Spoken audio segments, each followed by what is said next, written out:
Bueno, les damos un cordial saludo, bienvenida para cada uno de los seguidores de nuestras redes sociales, nuestras plataformas. Saludo especial también para aquellas personas que nos escuchan y que se conectan a través de este medio Busco en ti Radio Online, porque recuerda que donde estás no es el final. Continuando con nuestra programación, contamos con la presencia de Ricardo y Miriam Ortega en su segmento Que te conozcan a ti. Así que les damos la bienvenida. ¿Cómo estamos hoy? Muchas gracias, Jorge. Qué gusto saludarte a ti, saludarles a todos aquí desde que te conozcan a ti en Busco en Ti Radio, desde Colombia. Bueno, estamos transmitiendo desde la ciudad de Guadalajara y es un gusto el día de hoy poder estar con todos ustedes en la sección que te conozcan a ti. Y bueno, pues continuando con nuestro tema, acuérdense que hemos estado viendo ya durante las últimas semanas que una de las formas de conocer a Dios, pues es a través de sus nombres, de los nombres que recibe, a través de la escritura, y hemos ido viendo cada uno de ellos. Estamos ya a punto de terminar los nombres que encontramos en la Biblia. Yo vamos a ver uno que es, yo creo que de los famosos, porque es el nombre de Jehová Shalom. Hay muchos que son muy famosos, otros que no lo son tanto, pero que son muy significativos. Y el de hoy es de los famosos porque es Shalom, y Shalom es como que una palabra, pues como que todo mundo ubicamos muy bien, ¿no? Jehová Shalom significa el Señor es paz. Esto es importante porque es una de las características que nosotros encontramos de parte de Dios y eso es justamente lo que significa Shalom. Shalom es una palabra que siguen usando al día de hoy los israelitas en Israel. Siguen saludándose y despidiéndose, así como nosotros de hola, adiós. Ellos es shalom, shalom. Es tanto hola como adiós, lo dicen exactamente igual. Entonces, es una palabra que siguen utilizando. Y es muy interesante la primera vez que nosotros vemos que se utiliza este término de Jehová Shalom y el momento en el que se da. Cuando este nombre se usa por primera vez, lo encontramos ahí en tu Biblia, en Jueces 6. Ay, desapareciste. En Jueces 6, a partir del versículo 22. Y déjame decirte porque es muy importante que aparezca ahí por primera vez. Estoy aquí abriendo mi Biblia en Jueces 6. Y es una parte muy importante porque si tú abres tu Biblia te vas a dar cuenta que es cuando Dios está llamando a Gedeón. Ahora, ¿qué es lo que lo hace interesante? Si nosotros nos ponemos a leer a partir del versículo 1 del capítulo 6 de Jueces, justo antes de esta parte, nos vamos a dar cuenta de muchas cosas. Número uno, bueno, Gedeón era un israelita, hijo de Joás, de la tribu de Manasés, pero nos vamos a dar cuenta que en este tiempo el pueblo de Israel estaba siendo oprimido por los madianitas. De hecho, tú lo puedes ver a partir del versículo 1 donde dice entonces, los israelitas hicieron lo malo ante los ojos del Señor y el Señor los entregó en manos de Madián, de los madianitas, por 7 años, y el poder de Madián prevaleció sobre Israel por causa de los madianitas. Los israelitas se hicieron escondites en las montañas, en las cavernas y en los lugares fortificados. Sigue hablando un poquito de ese tema, pero te dice que básicamente ellos se dedicaban, era un pueblo que era nómada, se dedicaba a criar a su ganado y lo que ellos hacían era que de vez en vez regresaban con Israel para agarrar y quitarles todo lo que ellos habían cultivado, para quitarles su ganado, para quitarles el trigo que tenían y todo eso, ¿no? Entonces, cuando ellos están en medio de esta dominación, cuando ellos están en medio o siendo sometidos por un pueblo que frecuentemente venía para quitarles todo, y tan era así que ellos tenían que esconderse, es entonces cuando Dios se aparece a Gedeón y empiezan a tener un diálogo muy interesante porque en el versículo 11 dice que Gedeón estaba sacudiendo el trigo, lo cual también es un dato que es importante para nosotros porque en ese tiempo sacudir el trigo no era un trabajo de los hombres, era un trabajo que estaba más bien reservado para mujeres y para esclavos. Entonces quiere decir que Gedeón no era esclavo ni era mujer, pero estaba haciendo un trabajo que para él no era dignificante, por así decirlo de alguna forma, ¿no? Y en medio de esto, el Señor le dice del versículo 12, el Señor está contigo, valiente guerrero, ¿no? Y ahí empieza a haber un diálogo en el que le empieza a decir que él ya va a hacer que acabe el dominio de Madian o de los madianitas sobre ellos, Y todo eso empieza a haber un diálogo muy interesante y al final se va este ángel, ¿no? Pero en el versículo 22, justamente, donde ya recibe el nombre, dice, al ver Gedeón que era el ángel del Señor, dijo, ay de mí, Señor Dios, porque he visto al ángel del Señor cara a cara.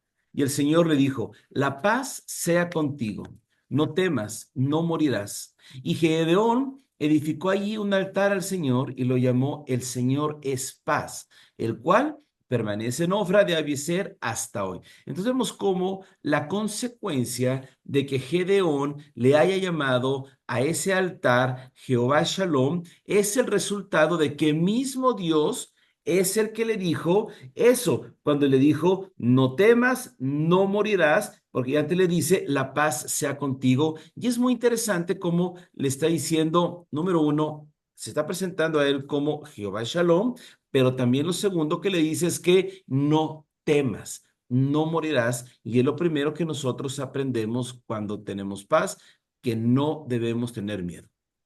Así es. Y también pues vemos de que paz significa verse libre de conflicto. El significado de la palabra en sí, paz, es verse libre de conflicto, contención o guerra, calma interior y el consuelo que da el Espíritu, el cual pues es un don de Dios a todos sus hijos y trae al corazón sosiego y serenidad. En la Biblia, pues vemos que la palabra paz aparece cantidad de veces, aparece 370 veces en la Biblia. Y necesitamos acercarnos a ese Dios Shalom, a ese Dios de paz. ¿Por qué? Porque todos necesitamos esa paz. Cuando en el original, en el principio, en el Génesis, vemos que ahí estaba la paz de Dios, bueno, total, manifestándose totalmente. El hombre tenía paz con Dios, paz con el mundo, paz con los animales, pero sin embargo, ¿cuándo se rompió esa paz? Se rompió cuando pecó, en la desobediencia. Ahí es cuando se rompe la paz. Después, posteriormente, más adelante, cuando ya viene el diluvio de Noé, que al salir Noé, únicamente sobrevivió Noé con su familia. Ya cuando las aguas empiezan a bajar, recordemos de que Dios manda esa paloma con esa rama de olivo en el pico, significando que ahora nuevamente Dios estaba en paz con la humanidad. Y de ahí también, dato curioso, o sea, de ahí vemos el símbolo mundial de la paz que actualmente pues está ilustrado a través de una paloma. Y pues podemos ver de que nosotros la única manera que tenemos de restaurar la paz con Dios es a través de Jesucristo, que Él es el príncipe de paz.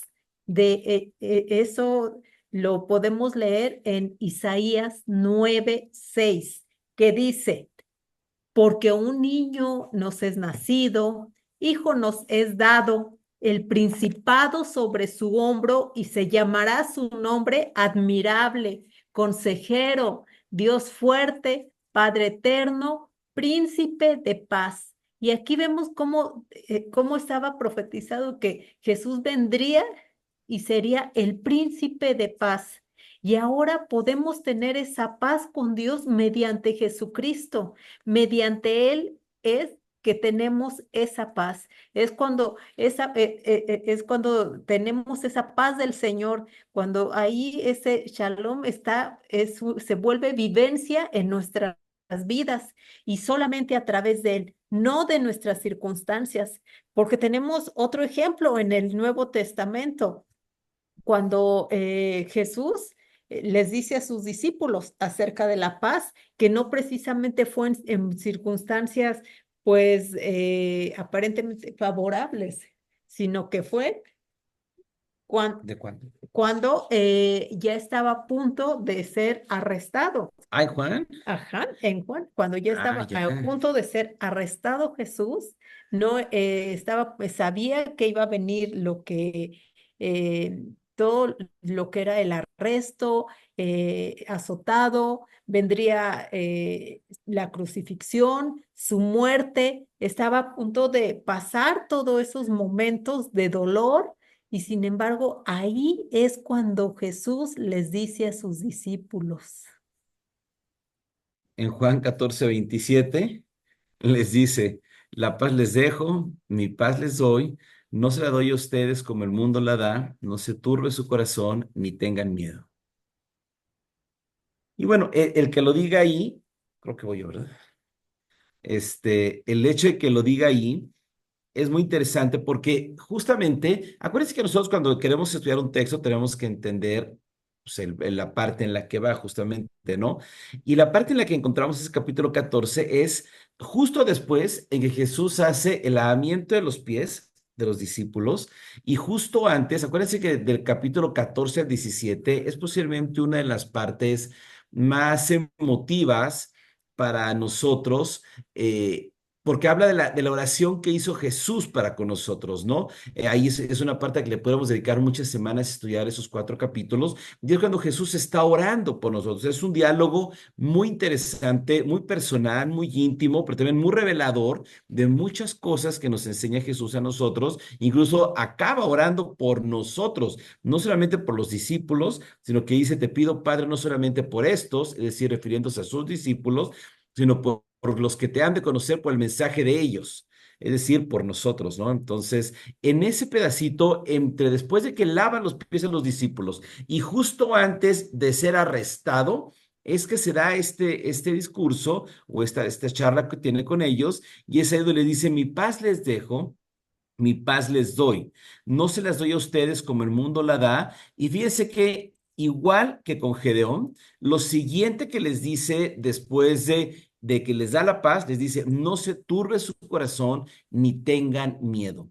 Es decir, la manera en la que nosotros vamos a empezar a dejar atrás el temor es cuando empezamos a confiar en lo que Dios va a hacer por nosotros, y entonces recibiremos nosotros la paz.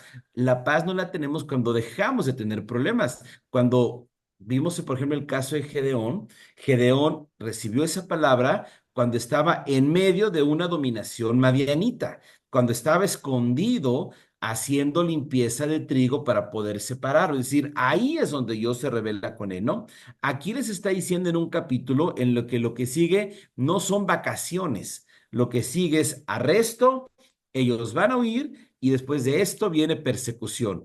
Y sin embargo, ahí les está diciendo que les deja su paz, no como el mundo la da, porque el mundo sí da una paz y la paz que el mundo da es la carencia de problemas. En el Evangelio no tenemos carencia de problemas, pero sí tenemos la certeza y la confianza de lo que Él hará, y por eso podemos decir que no tenemos miedo, no porque no suceda nada importante malo, sino porque sabemos que Él está con nosotros. Así es. Y ahorita lo que acabas de leer es también, quiero resaltar la parte donde dice Jesús, o sea, que Él nos va a dar esa paz, la verdadera paz, porque Él es el príncipe de paz y dice que no como el mundo la da. Quiere decir lo que estabas comentando, que el mundo también ofrece una paz, pero vamos a ver un poquito la diferencia de esa paz que ofrece el mundo con la paz de Dios, la paz de ese shalom. El mundo, por ejemplo, la paz, ¿cuánto te dice de qué depende la paz? De las circunstancias. No, el mundo te ofrece, si tu circunstancia es buena, si no hay enfermedad o no hay problemas, tienes paz. Y claro que tenemos más tranquilidad en lo natural, pero sin embargo, en Dios, cuando hay enfermedades o cuando hay problemas, cuando nuestras circunstancias no son llamémosle, las que quisiéramos, en Dios la paz es una garantía. ¿Por qué? porque nos basamos en la fidelidad de su palabra, en la fidelidad de que Dios va a cumplir lo que dice su palabra y no vemos las circunstancias, sino la fidelidad de Dios en la palabra. En el mundo también nos ofrece la paz cuando tenemos habilidad en nosotros, cuando tenemos cierta habilidad para algo, o sea, nos pone a que confiemos, a que eso sea lo que determine esa paz. Y en Dios no va a ser mi habilidad, va a depender de Él, va a depender de su poder a través de su espíritu. En el mundo nos ofrece también que la paz depende de la emoción, de que si estoy alegre, contento, wow, voy a tener mucha paz, pero cuando ya estoy triste ya no. Y en cambio en Dios no depende de la emoción, sino depende de cómo me relaciono yo con Él, de mi relación. No importa si estoy, la circunstancia que esté pasando, va a haber momentos en que vamos a estar muy tristes, vamos a estar cansados, vamos a estar pasando por cosas que no son las que quisiéramos, pero sin embargo voy a tener paz porque tengo esa relación que tengo con Él.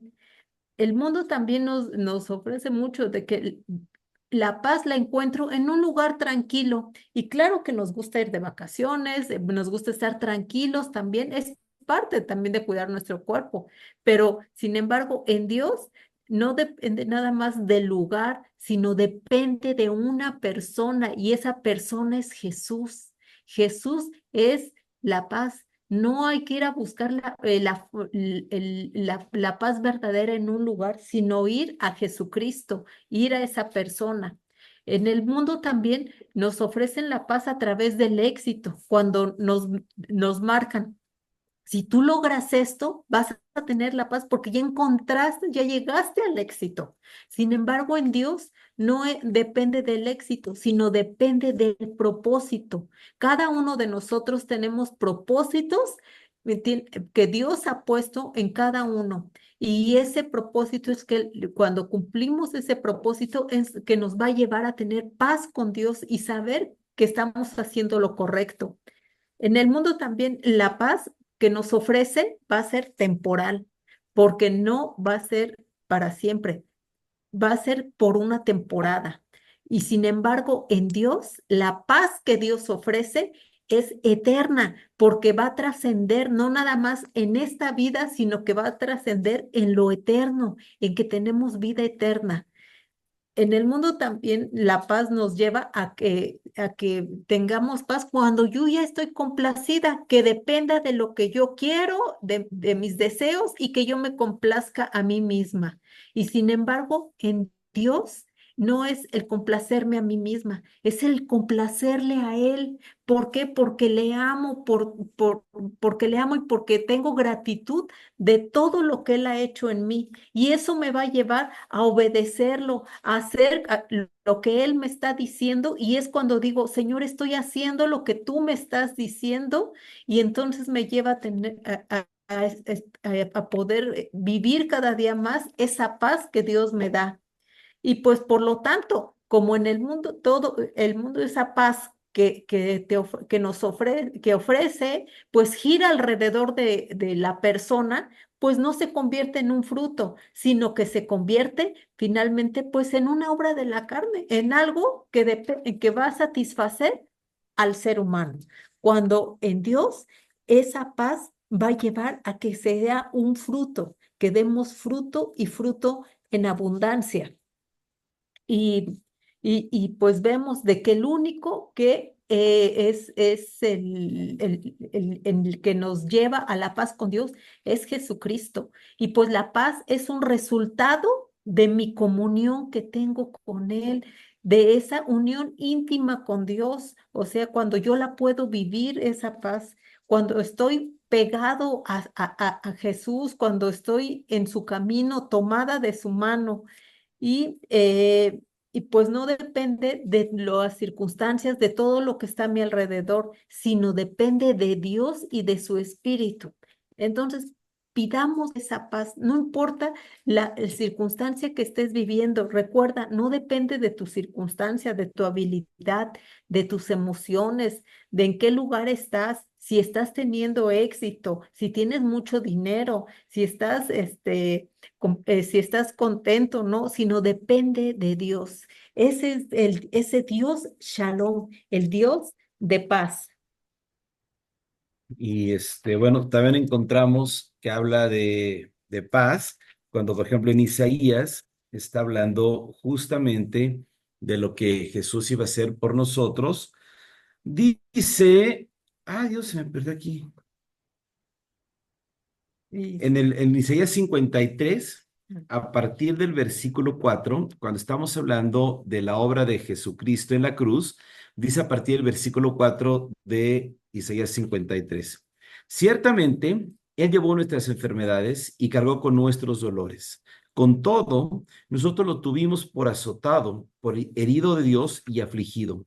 Pero Él fue herido por nuestras transgresiones, molido por nuestras iniquidades. El castigo por nuestra paz cayó sobre él y por sus heridas hemos sido todos sanados. Todos nos hemos descarriado como oveja, nos apartamos cada cual por su camino. Pero el Señor hizo que cayera sobre él la iniquidad de todos nosotros, que yo creo que es la parte más importante para nosotros que tenemos que entender respecto a lo que es la paz para con nosotros. La paz no es algo que nosotros nos proveemos a nosotros mismos. La paz, o por lo menos como Dios la da, no es algo que nosotros producimos y no es algo que nosotros nos ganamos. Nos podemos ganar la paz del mundo.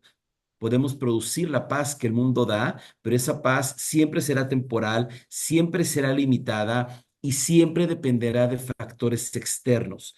Pero cuando nosotros volteamos a ver hacia la cruz, volteamos a ver a Jesús como nuestro Salvador, tenemos acceso a una paz que no solamente no es temporal, sino que es eterna y que no depende de ninguna circunstancia externa, sino depende solamente de lo que Jesús ya hizo, es decir, es una obra que ya fue consumada y la continúa haciendo en nuestros corazones. Por eso dice en el versículo 5, el castigo por nuestra paz cayó sobre él. Es decir, todas aquellas cosas que hacen que tú no tengas paz, o dicho de otra manera, todas aquellas cosas que hacen que tú tengas temor, Él ya las pagó en la cruz. Nosotros lo que hacemos es que volteamos a la cruz, creemos en Jesús como nuestro Señor, como nuestro Salvador, empezamos a confiar en lo que Él hace en nuestra vida, en las promesas que Él tiene para nosotros, en el cuidado que Él tiene de nosotros, en lo que Él puede hacer en nuestra vida y empezamos a tener una vida en paz. Insisto, no porque dejemos de tener problemas, no porque las cosas empiecen a funcionar sin ningún problema, no porque todo se vaya a mejorar automáticamente en nuestra vida, no porque todo se corrija, no porque todo el mundo le empiece a caer bien, no porque empiezo a ganar más, no porque el país empezó a cambiar de circunstancias, sino porque empiezo a confiar y a descansar en la verdad absoluta de que Él es Dios. Él es Señor y Él tiene control sobre cada circunstancia por la que yo estoy atravesando y entonces yo puedo empezar a vivir en paz, no porque yo la produzca, sino porque yo empiezo a confiar en Él y Él sí tiene la capacidad de producir esa paz. Así es, y es ahí donde primeramente hay que buscar la paz con Dios, a través de ese Dios Shalom, como dijo Ricardo, a través de lo que Jesús hizo en la cruz, mediante la reconciliación con Él, que recordar que esa paz que puedo tener con Dios tuvo un costo muy alto, que fue la misma vida de Jesucristo al derramar toda su sangre por ti, por mí, para que nosotros pudiéramos estar en paz con Dios al reconocerlo como Señor y Salvador, al aceptarlo como nuestro Señor. Y Él perdona, y Él al perdonar nuestros pecados es como podemos venir y tener paz con Dios y también paz conmigo mismo, esa paz interior que solamente Jesús nos da al irnos sanando, al irnos al manifestarse en nosotros, en darnos un propósito, darnos un valor, es cuando tenemos esa paz interior, cuando nos sana también y nos lleva también finalmente a tener esa paz con los demás. porque al estar bien, al estar en paz con Dios, en paz con uno mismo, nos lleva también a estar en paz con los demás. ¿Por qué? Porque entonces empezamos a restaurar las relaciones que tenemos, en las que han sido dañadas. Y pues tenemos que confiar en Dios, en quién es Él, en su carácter, en sus atributos. Esta sección se llama Que te conozcan a ti y es parte de conocer quién es Dios para que podamos confiar más en Él el día de hoy, en ese Dios Shalom, en ese Dios de paz. Y quiero finalizar con Isaías 26:3, que dice: Tú guardarás en completa paz a aquel cuyo pensamiento en ti persevera, porque en ti ha confiado. Recuerda, Dios va a guardar tu pensamiento, tu mente, cuando tú estás perseverando en Dios y cuando estás confiando en Él. Sigue confiando en Él. Y si hay algo en tu vida que te está quitando la paz, ponla delante de Dios y quita eso que te está quitando esa paz y pon a Dios en ese lugar. Áreas de tu vida que necesitan, que están intranquilas, descansa en Dios, descansa en su palabra. Acércate a Él y ponte en paz primero con Él y Dios hará su obra. Y pues, Así es. termina. Y bueno, vamos a despedirnos con una oración, amigos, porque ya estamos cerca de acabar nuestro tiempo. Y Señor, te damos muchas gracias por la oportunidad que tú nos das de poder considerar hoy que en ti podemos tener paz. En el mundo, Señor, como dice tu palabra, tendremos aflicción, pero podemos confiar en que tú has vencido al mundo y en que esa victoria la has dejado sobre nosotros a través de tu palabra. No es una victoria nuestra, no la ganamos nosotros, ni siquiera merecemos esa victoria, pero descansamos en la obra que tú has hecho en la cruz, en la obra que haces en nosotros, descansamos en las promesas que has dejado contenidas en tu palabra y que nosotros podemos acceder a ellas simplemente empezando a leer nuestra Biblia. Y Padre, y que todo eso puede traer paz a nuestro corazón. No porque nuestros problemas se acaban, Dios, sino porque tú estás en medio de ellos, sino porque tú nos acompañas para librar cada batalla. Tú nos acompañas para pasar a través de cada tormenta. Tú estás con nosotros a través de cada circunstancia y tú has prometido no solamente estar con nosotros, sino en el camino darnos paz, darnos consuelo, darnos ánimo y eventualmente veremos las grandes cosas que tienes tú para mostrar a nuestras vidas. Dios, gracias por la oportunidad de conocerte hoy como el Dios que nos da paz. No solamente como el Dios que nos da confianza, sino como el Dios que nos da paz. Que podamos conocer tu paz en medio de cada circunstancia. Te lo pedimos en el nombre de Jesús. Amén. Amén. Pues amigos, nos da mucho gusto poder considerar esta parte de la escritura con ustedes. Les recordamos la manera en la que nosotros podemos descansar y tener paz en Dios. Es como orábamos justamente ahorita, en la medida en la que tú y yo nos acercamos a Dios a través de nuestra oración, a través de nuestra lectura de la Biblia, empezar a conocer, a conocer sus promesas y no solamente conocerlas, sino una vez que tú llegas a una parte de la escritura en la que te das cuenta que hay una promesa. Déjate, doy un consejo muy práctico. Detente ahí, subráyalo, toma nota, respira profundo y ponte a orar y decir, Señor, tu palabra dice esto y yo quiero confiar en lo que dice tu palabra. Simplemente ponte a orar así. Tu palabra dice esto, Señor, y yo quiero confiar en lo que dice tu palabra. Por favor, trae fe, trae confianza de mi vida hacia ti y a tu palabra. Te lo pido en el nombre de Jesús y verás que eventualmente el miedo empezará a alejarse, el temor empezará a alejarse, no porque se alejan los problemas, muchos de ellos permanecerán, pero tu confianza en la verdad y en las promesas de Dios acrecentará y esa será la gran diferencia. Sí, pues fue un gusto el día de hoy poder estar con ustedes. Nos despedimos. Somos Ricardo y Miriam Ortega. Ortega, desde Guadalajara, Jalisco, en que te conozcan a ti a través de Busco en Ti Radio. Les mandamos un saludo y que Dios les bendiga. Nos vemos con el favor de Dios la siguiente semana. Y Hasta luego. recuerda, conócelo a través de su palabra. Bendiciones.